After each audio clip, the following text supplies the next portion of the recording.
Hi, this is Lucia with The Art of Love. I'm a dating and relationship expert specializing in helping you get your ex back or to move on from your ex. This week I want to talk about whether your ex will forget you if you do no contact. People are often worried that if they don't respond to every little message they get from their ex, even if it's a breadcrumb, that the ex will move on. And that comes from your low self-esteem. So we're going to talk about that. But first, I want to welcome back the No Contact Army. Have you been a good little soldier? Well, if you have, then you have downloaded my app Silencio to help you stay in no contact. And you've also left a review on the App Store. So please do that if you like the app or even if you don't like the app. And if you too would like to join the No Contact Army, all you have to do is hit the subscribe button and the bell notification and you're in. And to read the No Contact Army manual, go to nocontactsecrets.com where you can read 2 free chapters before purchasing the book. Okay, let's talk about the biggest fear, one of the biggest fears in no contact.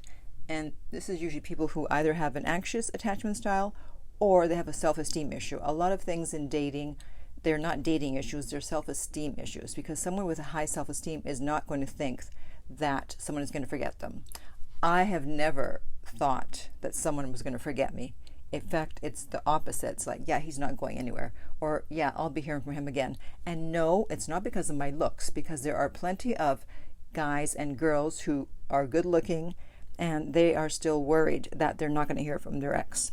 So it's about self-esteem, as I said, and also a scarcity mentality that they think that they're not going to be able to replace the ex if they don't hear from them. And so they think, oh my God, if I say no contact, the ex is going to forget about me. So as usual, I have a comment here that I want to read and we'll go from there. Okay, so this guy, I think it's the guy, said, on day 31 of no contact, it's a long distance thing. We were just on a week vacation in July, came home, and after another week, they stated that I shouldn't have any expectations, and they have been seeing someone else, someone who's married. Ooh.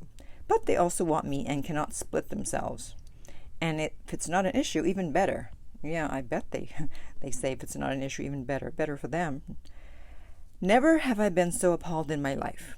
We've been friends for 3 years and somewhat dating for about 4 months, but no labels, and now I see why. I went into no contact on the spot. Good for you. They kept texting me stupid memes for a week. Their friend messaged me to ask how I'm doing. I ignored all. Good. They went to Burning Man, so no internet for 10 days. Yes, one of those. Whatever that means. They contacted me right after Burning Man on day 28 with info they got home, asking how I am, and I ignored again. Good. Day 31 rolls up, and they message me on another app asking if I'm not checking the other app or still not talking to them. Ignored. Good. Later that night at 9 p.m., they messaged with this one, which I've been ignoring for 2 days now.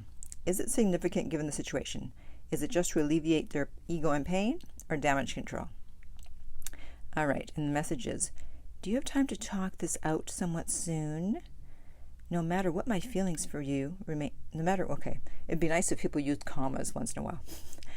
No matter what, my feelings for you remain the same. It's a situation I'd like to address. I'm still very fond of you and value what we have. I'm assuming it's a female. I don't know. Maybe it's a guy. So some of you may have heard that and said, oh, that's significant. We can respond. Nope, it's not significant. It sounds significant. No. Let me just finish reading here and then I'll address that. There's an in-person event that all of us, all the above mentioned, will have to attend in a month. Oh, joy. No way out of that obligation. Thank you for your videos. They've been giving me courage to be and fight for myself. Well, there is one way out of that obligation. All you have to do is say that, oh, I took a test and darn, I have COVID. Forevermore, we will always be able to get out of obligations now. We just use that word and everyone jumps. It's like, oh yeah, don't come. oh, I'd really like to be there, but I'm sorry, I have COVID. So you can get out of it if you need to. But it's not significant because it doesn't sound like she wants to get back, or he or she wants to get back together. If you're going to respond to something, it has to be something where they're not pretending that there's no breakup. You know, they're not just like, hey, how you doing? Like all the stuff she was doing, he or she was doing before. They have to be humble. There can't be an attitude. And luckily there wasn't here.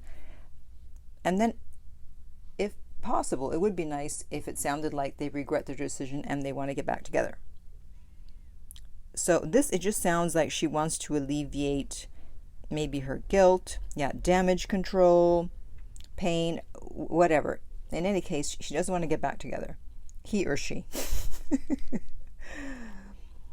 So do not respond to this. And as you can see, he ignored several times, over and over, and he or she did not disappear. They did not forget them. If someone is interested, they ain't going nowhere, okay? They will do what it takes to get back in touch with you, to get you back. I have a client who was in no contact, and his ex literally flew halfway around the world, and I mean halfway around the world, because he was in no contact and wasn't speaking to his ex, and showed up at his door. Okay? So if someone is interested, they're not going to forget you.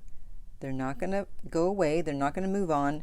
They will do what it takes to correct their mistake. Okay? So I want to hear from you. Are you afraid that your ex is going to forget you? Have you been tempted to respond to breadcrumbs? And are you going to be a good little soldier? Answer one or all of those questions. And in the meantime, if you would like my help personally to get your ex back and to help you stay in no contact, go to theartoflove.net. The direct link is below and we'll send you the rates. If you're listening to this as a podcast, please rate and review. And if you found this helpful as a video, please like, subscribe, and share. And finally, remember that love inspires, empowers, uplifts, and enlightens.